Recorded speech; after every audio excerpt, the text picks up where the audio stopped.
Rain tapped against the wide office windows like an impatient drummer, and I remember thinking how fitting it was. That the sky itself seemed restless, just like me.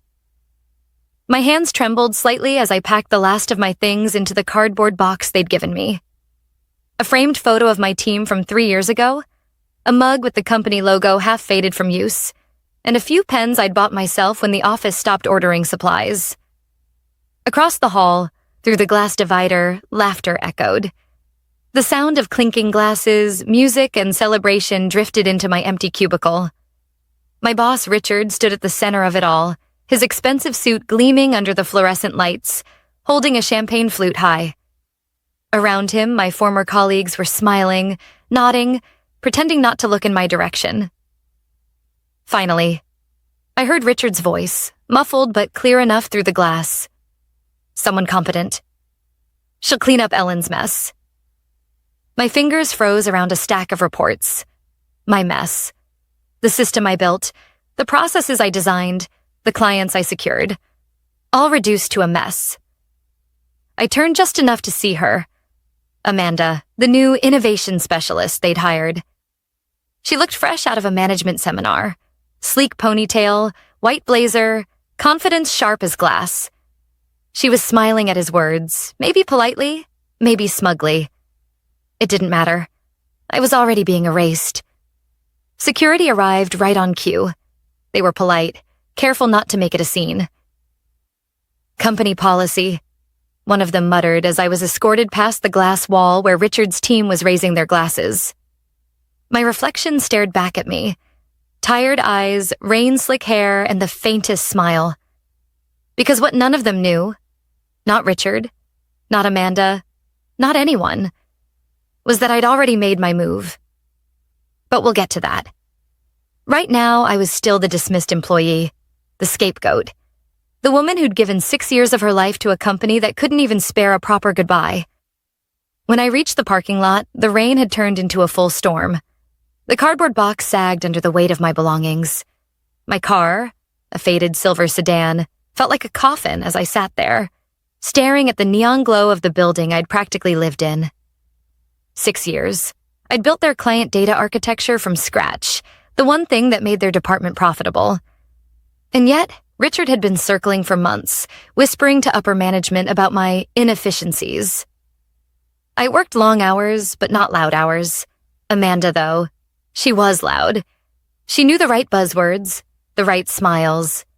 Modernize, simplify, automate words that sound smart until you realize they mean replace. I drove home through the rain, each drop a metronome to my unraveling thoughts. I didn't cry. Not that night. I just replayed the past few months in my mind. The sudden exclusion from meetings, the vague performance reviews, the subtle push to document everything I did. They wanted my system, but they didn't want me. I made myself tea when I got home, though I didn't drink it. My phone buzzed with a single email. Subject: transition completed. From Richard Hall. Body: thank you for your contributions, Ellen. Wishing you all the best in your future endeavors. Corporate condolences, sterile and cold. I laughed quietly, because my contributions were more intricate than Richard could ever comprehend. He thought he'd taken everything. He hadn't even begun to understand what he'd lost. Still, I barely slept that night. My mind kept looping through the same image. Amanda's confident smile, Richard's smug toast, the clinking of glasses. By morning, the rain had stopped. Sunlight poured into my kitchen as if pretending nothing had changed. I opened my laptop, logged into my backup system, and scrolled through lines of code and access logs. The infrastructure I'd designed. The system that ran their entire client coordination platform. The one that wasn't broken when I left, but could be if handled carelessly. At 10:42 a.m., my phone buzzed. Unknown number. I didn't answer. 11:06, same number. 11:24. Another call.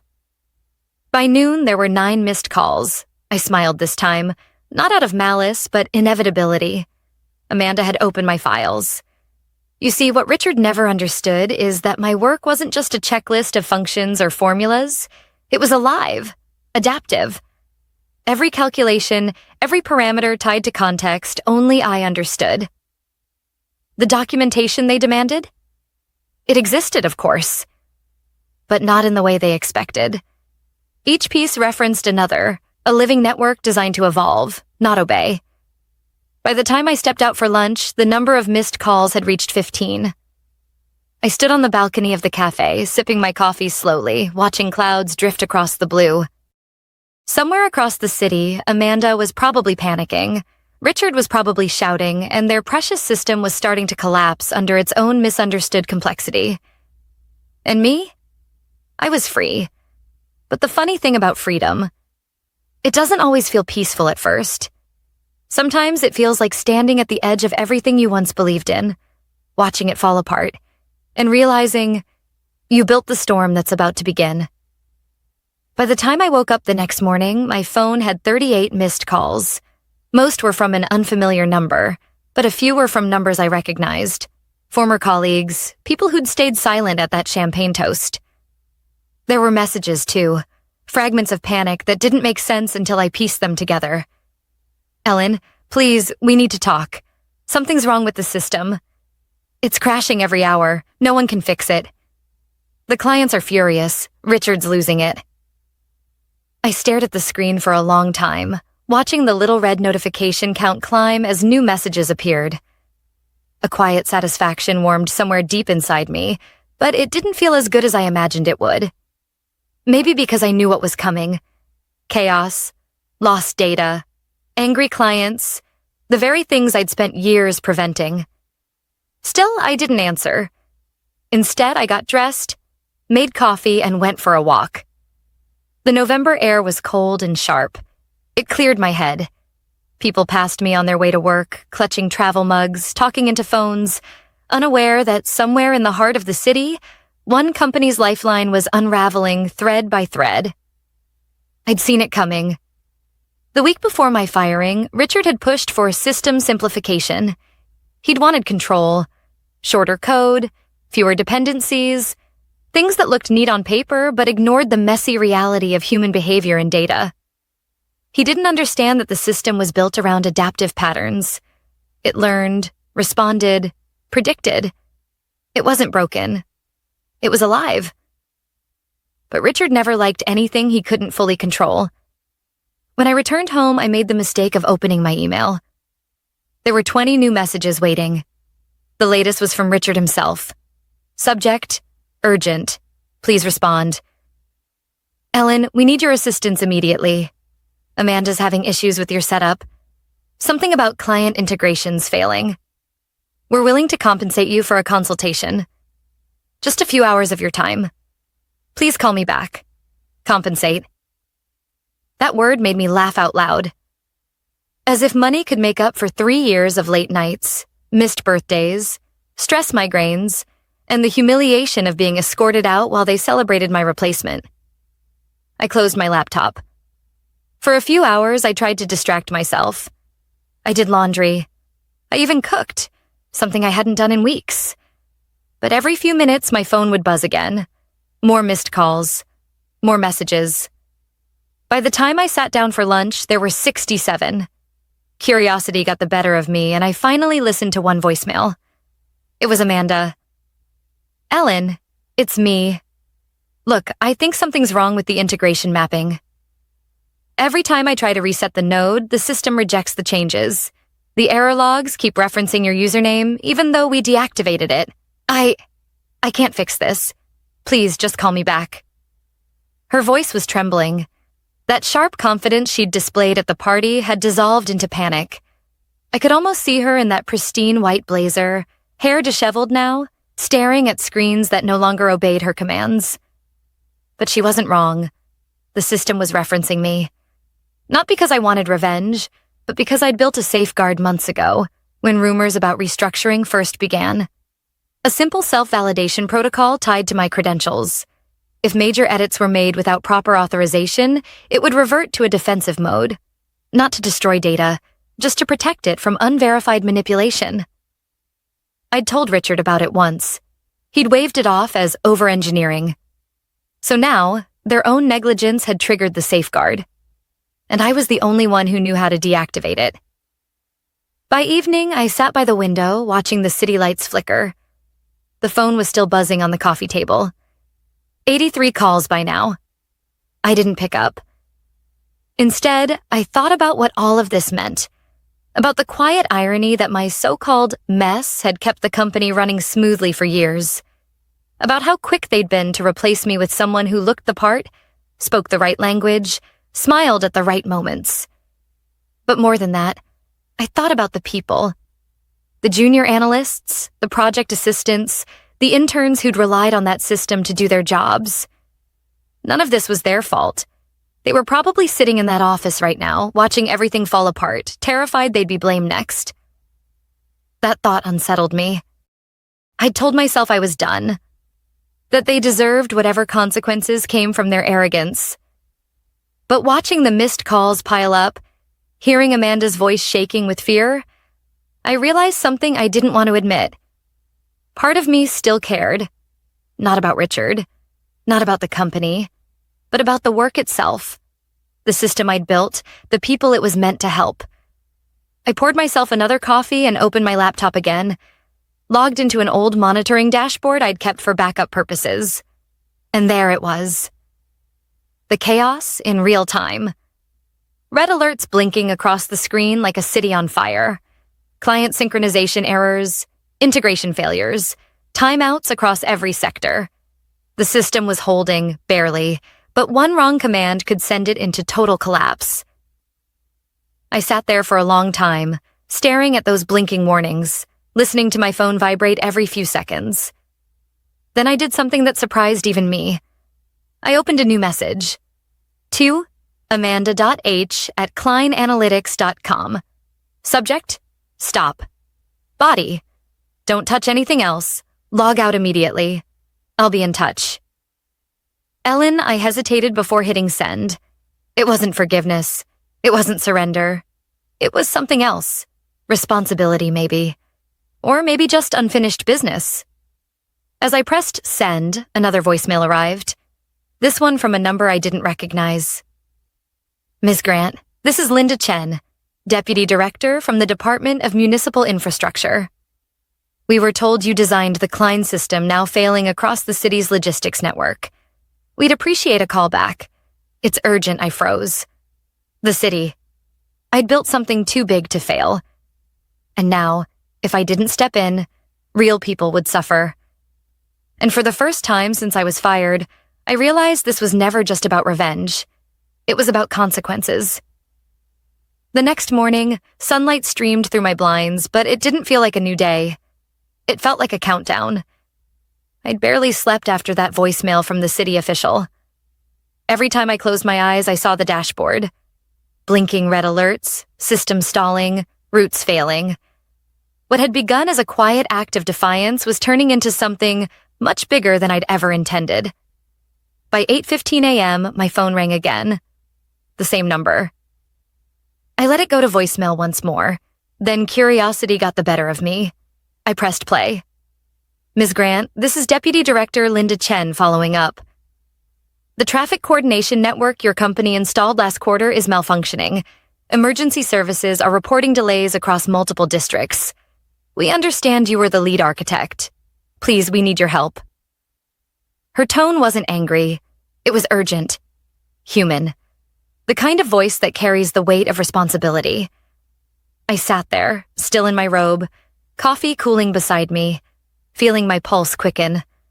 I'd built that system to improve the city's response coordination. Deliveries, ambulances, fire units. It wasn't just about analytics anymore. It was about lives. And now it was breaking apart. My chest tightened. The arrogance of Richard and Amanda, their careless meddling, had turned a corporate mistake into a public hazard.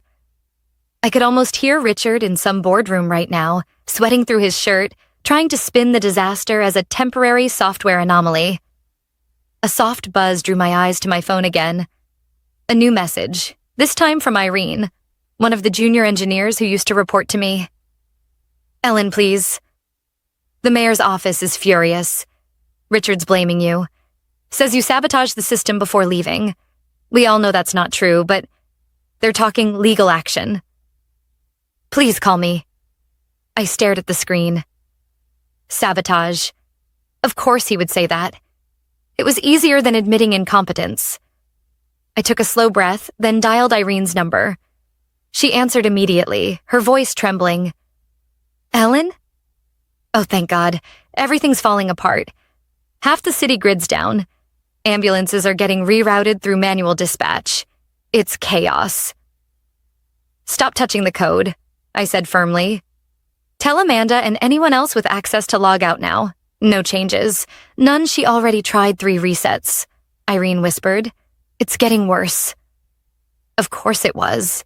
Every manual override confused the adaptive logic further. The system had been designed to adjust automatically to data flows, not to constant interference. Okay, listen carefully, I said, pulling my laptop closer. You'll need to isolate the East cluster. Disconnect from the main server, but don't delete anything. Just quarantine the node. You still have access? She asked. I never lost it. I typed in a sequence I hadn't used in months, and the familiar interface bloomed on my screen. A web of data points, each representing a piece of the network, flickered to life. Half were dim or red. The system was holding on by threads. Ellen, Irene said quietly, why are you helping? After what they did? I paused, watching the pulse of the city's digital veins flicker weakly on my monitor. Because if I don't, people will get hurt. This was never supposed to happen. I could hear the hum of panic in the background. Voices, keyboards, a faint buzz of tension that told me the office was unraveling. Richard's yelling again, Irene said. He said the city's threatening to terminate the contract. Amanda's in tears. Good, I muttered before catching myself. No, not good. Tell them I'll handle this, but from now on, no one touches a single file without my instruction. When the call ended, I sat back and let out a long breath. For the first time since being fired, I felt control slipping back into my hands. Not revenge. Control. I worked through the morning, patching connections remotely, isolating corrupted modules, reversing illogical commands. It was like performing surgery on something that was still alive but bleeding badly. At noon, my doorbell rang. I froze. No one ever came to my apartment unannounced. Through the peephole, I saw a woman in a navy suit holding a folder. She looked exhausted. When I opened the door, she extended a hand. Miss Grant? Linda Chen, Department of Municipal Infrastructure. Her handshake was firm, but her eyes betrayed fatigue. I'm sorry to show up like this, but this situation's escalating faster than anyone expected. I stepped aside to let her in. You must have been given my home address by Richard. She gave a faint, apologetic smile. He said you were the only one who could fix it. Did he also tell you why? She sighed. He said you embedded proprietary locks that prevent others from maintaining the code. That's not true, I replied sharply. I built safeguards, yes, but to protect the system, not to sabotage it. Your problem is that they tried to rebuild something they didn't understand. Linda sat at my kitchen table, flipping open her folder. I don't care about office politics. Right now, ambulances are being delayed by 12 to 15 minutes on average. That's human lives. Can you help us? Her words hit me like cold water. I looked down at my laptop, at the blinking red nodes, and realized how far this had gone. Yes, I said finally, but I want terms. Her eyes narrowed. Terms? I won't work through Richard or Klein Analytics. If I help, I do it under direct contract with the city. Full creative control. My system, my way Linda studied me for a moment, then nodded slowly. I can make that happen, but you need to act fast. I nodded, already typing, lines of code reflecting in my eyes like firelight. The city's grid was starting to pulse again, data streams shifting under my commands. Linda stood behind me, silent as I worked. After a few minutes, she whispered, "You really did build something extraordinary, didn't you?" Extraordinary, I said quietly, and misunderstood. By the time she left, the immediate crisis was stabilizing. A temporary patch. But I knew this wasn't over. Not by a long shot. Because Richard would never accept that the woman he'd fired, the one he'd humiliated in front of everyone, had just saved his career. And somehow I suspected he'd try to twist it all again. But this time, I was ready. The following morning, I woke to another flood of messages. This time from unfamiliar numbers, many with official signatures. City engineers, consultants, reporters. My system fix had worked overnight. The grid was stabilizing, emergency routes were clearing, and the mayor's office had released a statement crediting an external specialist for restoring operations. An external specialist. That was me, though my name wasn't mentioned. Yet. My phone buzzed again. Irene. Ellen, you need to hear this. There's an emergency board meeting at 9. Richard's taking all the credit. Says he hired a third-party team to fix your code. I let out a dry laugh. Of course he was. Richard had always been predictable. The kind of man who lived for appearances, who'd rather lie smoothly than admit ignorance. But this time, there were witnesses. Thanks for letting me know, I said. Do you still have the link to the board's conference line? She hesitated. Ellen, you're not seriously thinking. I am. I spent the next 20 minutes preparing. I didn't have a suit or a title anymore, but I did have something better. Proof. Every change I'd made, every command executed from my console, was logged and time-stamped. The city's data servers would show that my credentials had been the ones to stabilize the system. By 8:59 a.m., I clicked the link. The familiar corporate logo flashed on my laptop screen, followed by the tiled faces of the company's senior leadership. Richard was in the center, perfectly groomed, his voice smooth as he addressed the room. Yes, it was a close call, but thanks to swift action and the brilliant work of my team, we were able to restore full functionality to the system overnight. A few heads nodded. Others looked skeptical. And then one voice cut in. Excuse me, Richard, came Linda Chen's calm tone. That's not accurate. All eyes shifted to her square on the screen. She was seated in her office, city seal visible behind her. The system was repaired through a direct collaboration between my department and Ms. Ellen Grant, the original architect. The silence that followed was almost physical. Richard's smile faltered. I wasn't aware of any formal involvement, he managed. You weren't involved at all, Linda said. You've been unreachable since yesterday morning. My team made the executive decision to bypass client analytics entirely. Ms. Grant's solution prevented what could have been catastrophic failures. I watched Richard's face tighten. The micro-expressions of panic barely masked beneath corporate restraint. I decided that was my cue. Good morning, everyone, I said, unmuting myself. My face filled one of the empty screens. Several people jumped slightly. Ellen? One of the board members exclaimed. Richard's composure cracked. What are you doing here? This is a confidential meeting. Apparently not confidential enough to keep the truth out, I said. I'm here because my work saved your contract with the city. The same system you called a mess. He straightened, adopting his patronizing tone. Let's not exaggerate. The issue was a result of undocumented features in your code. If anything, you put us in this position. I smiled slightly. Undocumented? Richard, everything was documented. You just never read beyond the first page. I pulled up a file on my screen, sharing it through the meeting link. Here's the access log from the last 48 hours. You'll notice my credentials initiating the stabilizing protocols, followed by an authorization from the Department of Municipal Infrastructure. Your team's changes, on the other hand. I highlighted another column. Caused the initial collapse.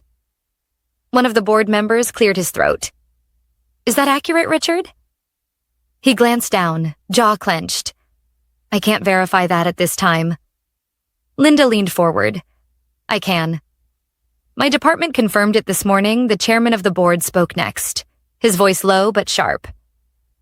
This company nearly caused a public disaster. Ms. Grant, you're saying the failures were due to unauthorized changes after your dismissal? Yes, I said. And they ignored my warnings before that. I designed the system to be adaptive, not static. But Richard insisted on altering core logic to make it simpler. The result was instability that cascaded through the city's network. A murmur spread across the digital room. The chairman's face hardened. That aligns with reports we received from the city. Richard, this is a serious breach he tried to recover. We can fix this internally. There's no need to... But Linda cut him off. The city has already terminated its contract with Klein Analytics. Effective this morning, Ms. Grant has been appointed as lead consultant under municipal management. The room went silent again. Richard blinked rapidly. You can't... She can, I said quietly. And she did. The chairman sighed heavily. Richard, step out of the call. The board needs a private discussion. For a brief moment, our eyes met through the screen. His expression shifted from anger to disbelief, then something almost like fear. He clicked leave meeting, and his square vanished. When the board returned a few minutes later, they didn't address me with hostility. One of them, a woman I'd never met, said, Ms. Grant, on behalf of the board, I'd like to apologize for how your departure was handled. Clearly, mistakes were made. Thank you, I said, though my tone stayed cool. But I'm not coming back. I ended the call before they could say another word. For a long time, I sat in silence, watching my own reflection in the dark screen. It wasn't triumph I felt. Not exactly. It was relief. The truth was finally out.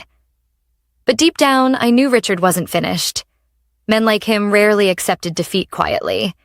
And as much as I wanted to move on, a part of me sensed the storm hadn't fully passed. Sometimes victory isn't the end. It's just the start of the reckoning.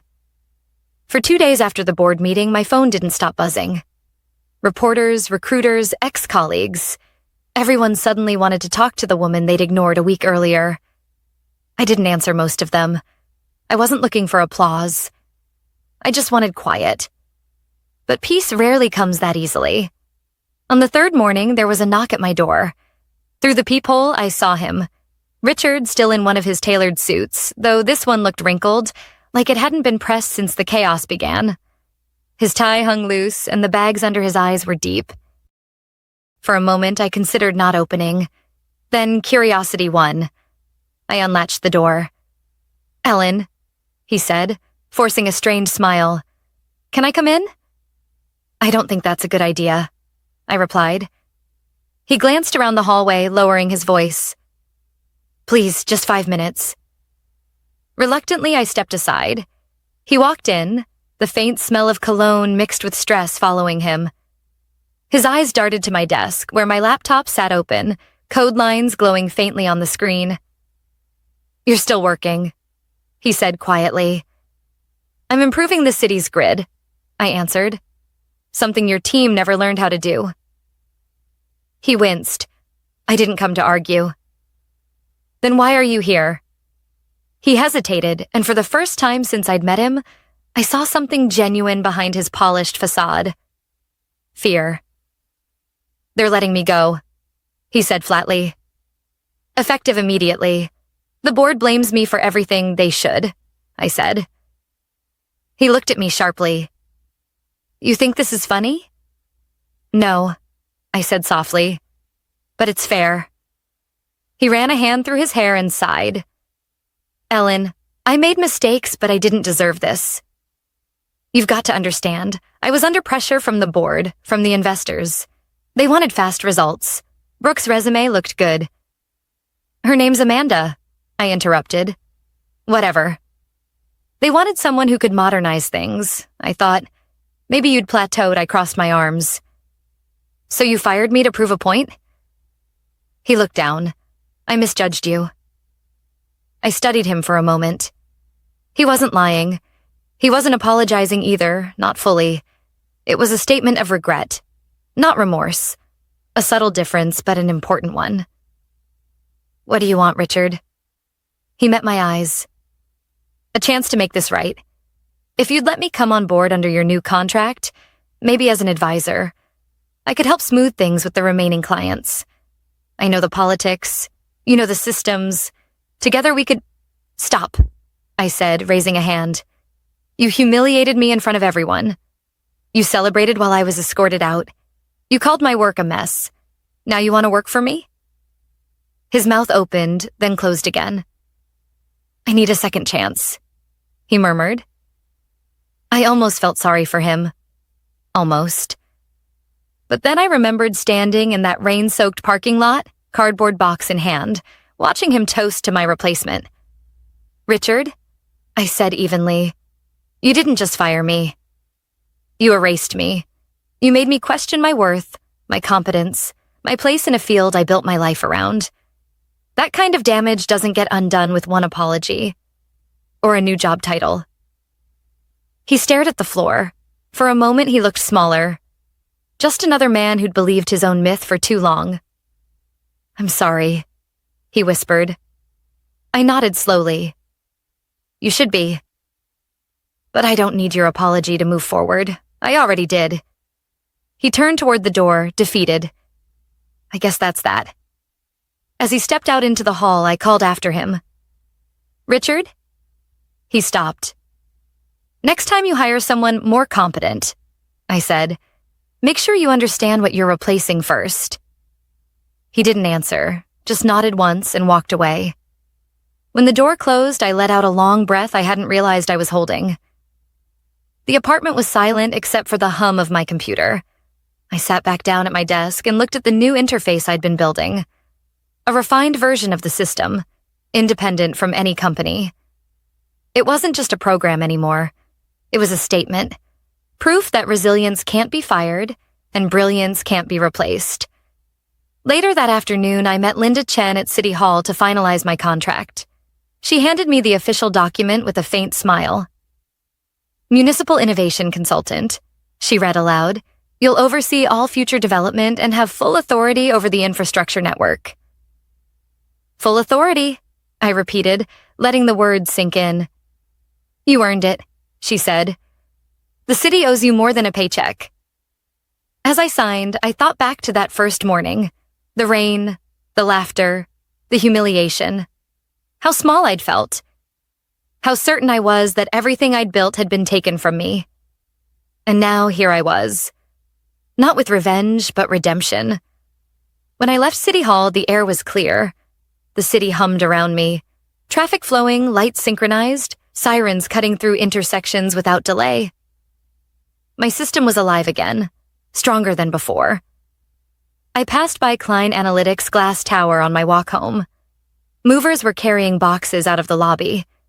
The logo on the wall was half removed. Richard's empire had fallen quietly, the way most empires do, from the inside. I didn't stop to watch. I just kept walking, the reflection of the city lights following me down the glass. That night, I sat on my balcony with a cup of tea, my phone beside me.